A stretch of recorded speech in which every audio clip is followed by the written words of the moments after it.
જય શ્રી કૃષ્ણ. સ્વાગત છે તમારું છાયાની વાનગીઓમાં.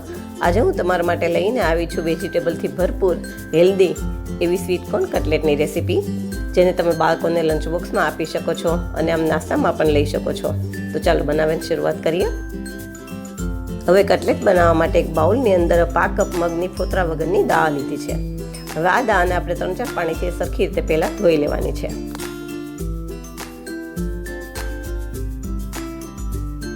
દાળ સરખી રીતે ધોવાઈ જાય પછી એની અંદર પાણી નાખી અને ઢાંકી અને દાળને કલાક જેવું પલળવા દેશું.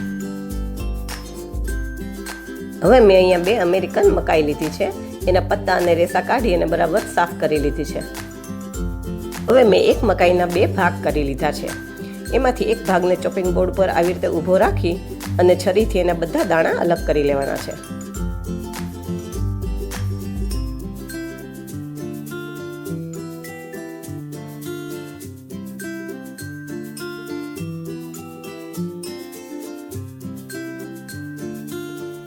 હવે મેં બંને મકાઈમાંથી આવી રીતે દાણા કાઢી લીધા છે.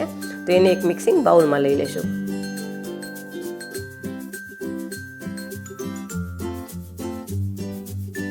પછી આપણે જે મગની દાળ પલાળીને રાખી હતી એમાંથી બધું પાણી નિતારી અને એને પણ આમાં નાખી દઈશું. પછી એમાં એક ઝીણી કાપેલી ડુંગળી, એક ઝીણું કાપેલું કેપ્સિકમ, એક ઝીણું કાપેલું ગાજર, થોડા લીલા મરચાંના કટકા, 1 ઇંચ ખમણેલું આદું, થોડી કોથમીર અને થોડી હિંગ નાખશું.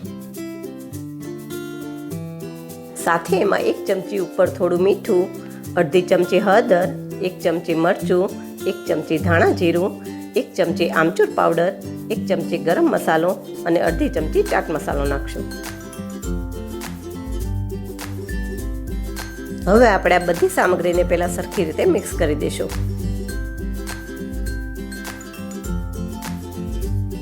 જો તમને મારી વાનગીઓ પસંદ આવે તો મારા વિડીયોને લાઈક કરજો, શેર કરજો અને મારી ચેનલને સબસ્ક્રાઈબ કરજો.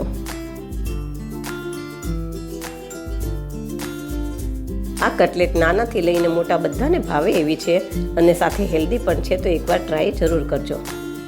હવે બધી સામગ્રી સરખી રીતે મિક્સ થઈ ગઈ છે. તો બાઇન્ડિંગ માટે 2-3 ચમચી જેટલો ચણાનો લોટ નાખશું અને 1.5-2 ચમચી જેટલો ચોખાનો લોટ નાખશું અને લોટને પણ બધા વેજીટેબલ સાથે સરખી રીતે મિક્સ કરી દેશું. પછી જો આપણે જરૂર લાગશે તો આપણે એમાં લોટનો ઉપયોગ કરશું.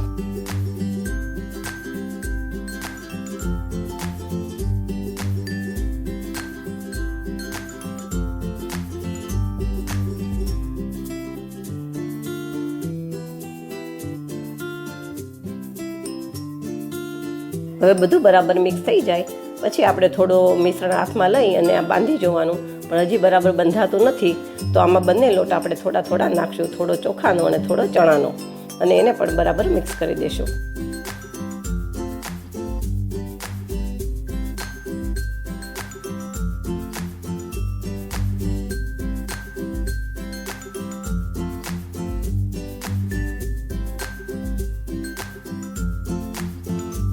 મને આમાં પાણીની જરૂર નથી પડી, પણ તમને જો પાણીની જરૂર લાગે તો 1-2 ચમચી જેટલું પાણી આમાં નાખવાનું.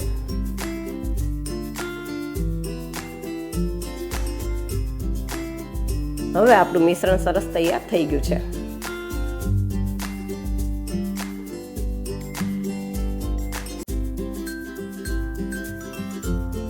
હવે આપણે હાથને તેલવાળો કરી અને આપણે જે મિશ્રણ તૈયાર કર્યું છે એમાંથી થોડું મિશ્રણ લઈ બંને હાથેથી થેપી અને ગોળ ટીક્કી જેવો શેપ આપી દેવાનો.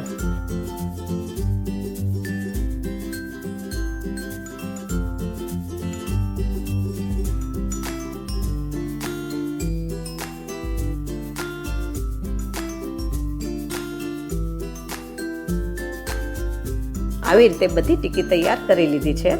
તો હવે આપણે એને શેલો ફ્રાય કરશું.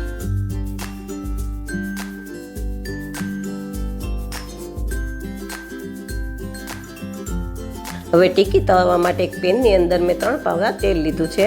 તેલ થોડુંક ગરમ થઈ ગયું છે. તેની અંદર જેટલી સમાય એટલી ટીક્કીને મૂકી દઈશું.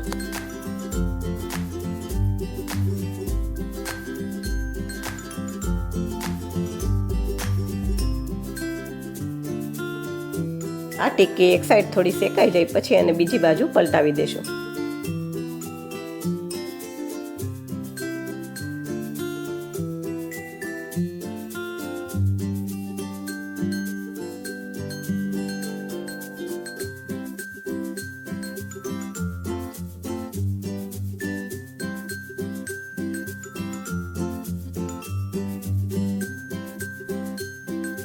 બીજી બાજુ ટિક્કી ક્રિસ્પી થઈ ગઈ છે, તો પહેલી વાર બરાબર નહોતી શેકાણી એટલે એને ફરી વાર પલટાવી દેશો.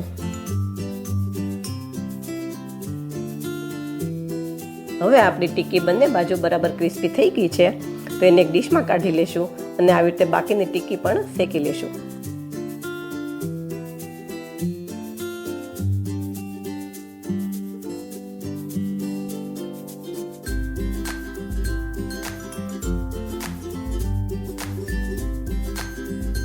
હવે એક ડીશની અંદર મેં ટિક્કીને ગોઠવી દીધી છે, તો બધી ટિક્કી ઉપર આપણે ટમેટો કેચઅપ લગાવી દઈશું.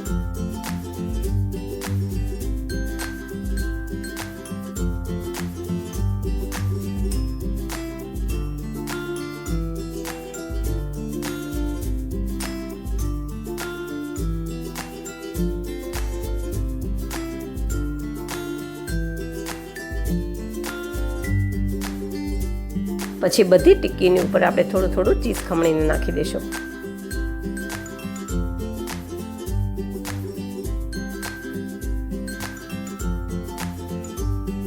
તો તૈયાર છે આપણી વેજીટેબલથી ભરપૂર સ્વીટ કોર્ન ટિક્કી કે કટલેટ.